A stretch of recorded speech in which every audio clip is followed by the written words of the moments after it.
man, I'm sort of embarrassed by this, that I have never applied that to myself. I even had the thought to do it, but it was in Wayne's voice, and it was just this moment that stunned me. The last several years, I felt this need to do something with my life. I'm at a stage. I don't want to go sit and retire like everybody else. I'm X generation. In a couple of years, I'm going to be 60. What does that mean? I don't feel 60. I don't even know what that looks like. I just feel like me. I still feel 27 on most days. Most days.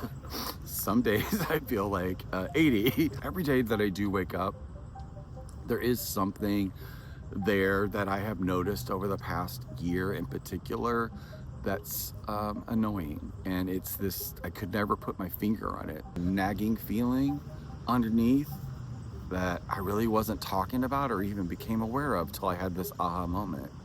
That's all based on trying to fix something with me. And if you notice the name of the channel, it's called Life Unfixed. I'm sure you guys have all heard of Wayne Dyer, someone that's been instrumental in my life. He had this one quote that just stuck with me forever. It was, when you change the way you're looking at something, the something that you're looking at changes. I did it with everything on the outside, something that was happening to me. I always had that in my back pocket, because over 30 years that became like a blueprint for my life. Hey, you don't like what's happening? Notice how you're looking at it. When you change the way you're looking at it, that thing changes with you. I've used it, it works. I use it for everything. Have you ever gotten a text from somebody? In the text, you hear in your mind the voice of the person from the text. In this moment, I heard in Wayne's voice, Michael, apply that to yourself. What if you changed the way that you were looking at yourself? Just how you've transformed everything on the outside, apply that to the inside. When you change the way you're looking at something on the outside, then it changes. Got plenty of experience with that, 100% true. Never in a million years had I ever had the thought to apply that to myself. At first when it hit me, and I'm like, wait a minute, well, I now know, that can't be an original thought. Somebody has to have thought about this. Somebody has to have wrote about this. There's got to be some sort of information about somebody that's done this before, that's practiced with this idea or this concept. I started Googling. I did deep research. I said, find me, has anyone ever applied this and wrote about it in some way? Search and search and search. I did it on 3 different ones, could not find anything. The closest thing that I came in researching it was with a group that was doing it, and they were charging like $5,000, and it took like 12 weeks process to figure out the, all of this, but it was still dealing with changing the way you're looking at the outside. It was not talking about the inside the way that Wayne had shared that with me in his voice. I do not know that that was Wayne. I did feel a presence, but I just didn't connect the dots. It happened like in a split second. I stopped and I asked just a couple of questions about, okay, how am I looking at myself?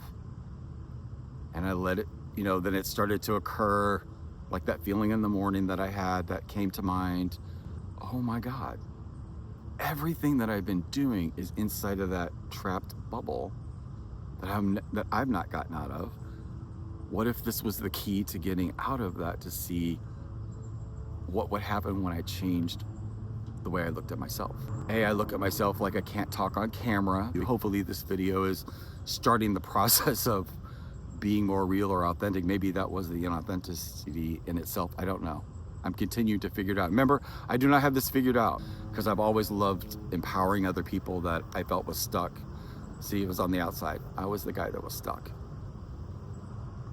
It's crazy how life is just such a mirror, like when you really get down to the brass tacks of it. Everything that I've been trying to do started to make sense, and trying to find my brand voice, trying to find my voice. What is it that I'm here to do?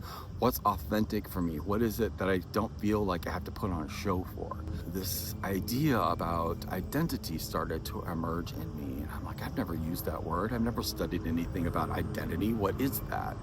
Being a gay man in the gay community, identity is huge. Gender identity identity, that conversation, transphobia, identity, all that stuff is present for me, but I never like applied that to myself or understood, you know, I identify as this or that. I don't really think like that. So this word was like really foreign to me.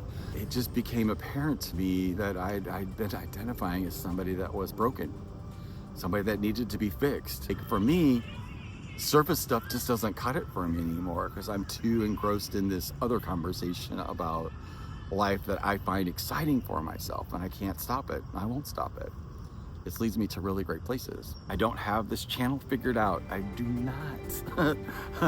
But I do know it's going to be in this genre of learning and understanding how to unwire all the wirings that we have in our lives to fix ourselves, reframe that, change the way we're looking at ourselves, and then ourselves that we're looking at actually changes.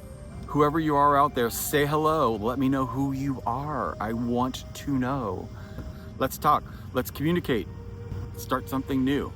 I promise I will not to fix myself, but I do want to master just being myself in front of a camera and being me. I'm tired of fucking pretending. Ugh, gross. Here's to being real, and here's to life being unfixed forever. You guys have a blessed day, and I will see you on the next one.